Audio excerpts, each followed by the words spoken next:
সুপ্রিয় শিক্ষার্থীরা, আশা করছি সবাই ভালো আছো। তোমাদের খাতা মূল্যায়ন করতে গিয়ে বেশ কিছু অসঙ্গতি চোখে পড়েছে। চিন্তা করলাম তোমাদের সাথে সেগুলো একটু শেয়ার করা উচিত, যাতে তোমরা ফিউচারে যে পরীক্ষাগুলো দিবে এই ভুলগুলো ওভারকাম করতে পারো। প্রথমে আসা যাক ফ্রন্ট পেজে। আমাদের কলেজের নামের পরে 4টা অপশন দেওয়া থাকবে: সাময়িক, সমাপনী, প্রাক নির্বাচনী, নির্বাচনী।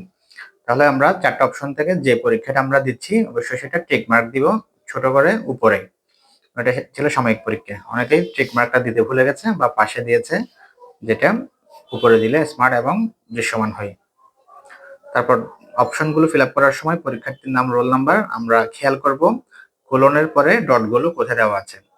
তাহলে এই পরীক্ষার্থী দেখা যাচ্ছে ডট দেওয়া আছে উপরে এবং সে লিখেছে আরো উপরে, অর্থাৎ তার অ্যালাইনমেন্টটা নষ্ট হয়ে গেছে, যেটা খুবই দৃষ্টিকটু দেখাচ্ছে।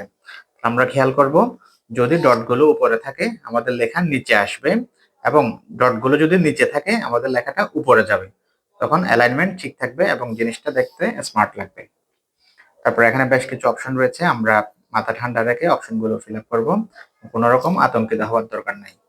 এবং অনেক শিক্ষার্থী দেখা যাচ্ছে এই 6 digit roll number fill up না করে 4 ডিজিট করেছে এবং প্রথমে 2টা শূন্য দিয়েছে, যেটা আমাদের টিচারদের জন্য অসুবিধা হয় খাতাগুলো সিরিয়াল করতে। আমি সবাইকে রিকোয়েস্ট করব যাতে আইডি কার্ড দেখে দেখে 6 ডিজিটের রোল নাম্বারটা ফিল আপ করে।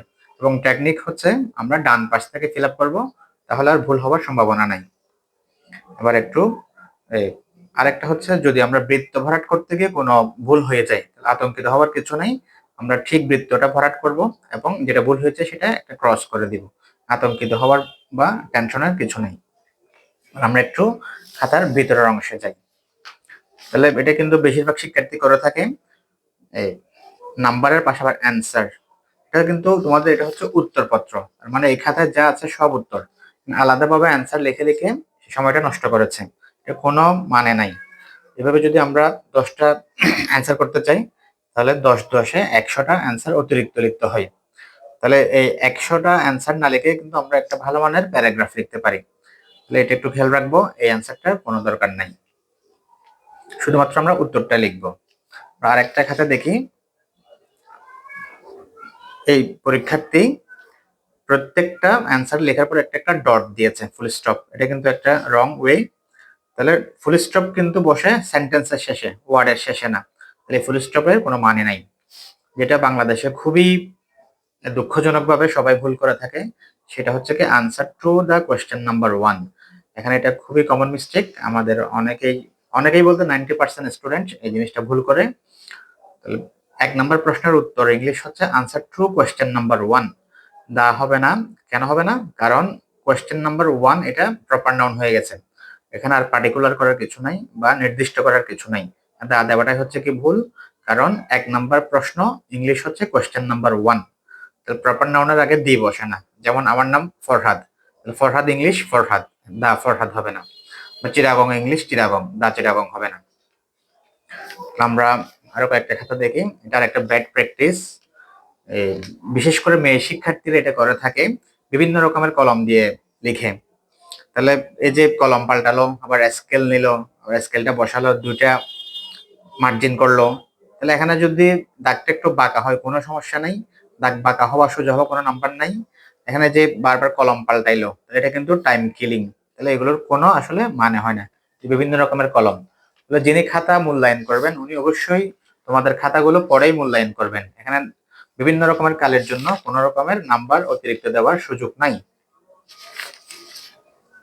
আর একটা ব্যাড হ্যাবিট, প্রত্যেকটা অ্যান্সারের নিচে দাগ দেওয়া, যেটা অনেক শিক্ষার্থী করে থাকে।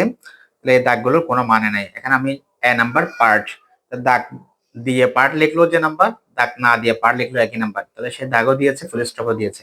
এটা কিন্তু খুবই ব্যাড হ্যাবিট। একটু ভিতরে যাই।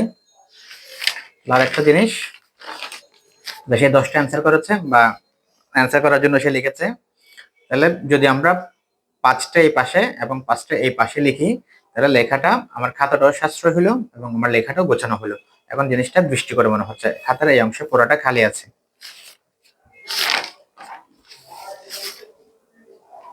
তাহলে এই শিক্ষার্থীও কিন্তু বিভিন্ন রকমের কলম ইউজ করেছেন, যেটা আননেসেসারি এবং যেটা খুবই ইউজলেস এবং টাইম কিলিং।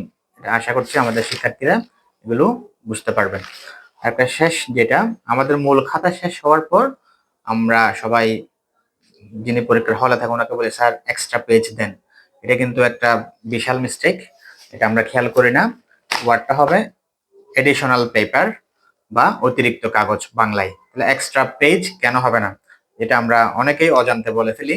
তাহলে পেজের বাংলা হচ্ছে কি পৃষ্ঠা। তাহলে এটা একটা পৃষ্ঠা, এটা একটা পৃষ্ঠা, এটা একটা পৃষ্ঠা, এটা একটা পৃষ্ঠা।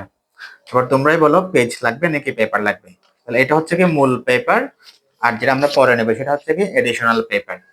পেপার মানে কাগজ, তোমাদের নিশ্চয়ই কাগজই লাগবে, পৃষ্ঠা লাগবে না, কারণ পৃষ্ঠা দেওয়া যায় না।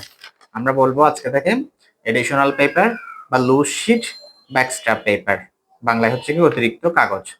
আমরা এই জিনিসগুলো আশা করছি খেয়াল রাখবো, এবং সামনে যে পরীক্ষাগুলো আছে এগুলোতে আমরা এই ভুলগুলো ওভারকাম করার চেষ্টা করব। সবাইকে ধন্যবাদ।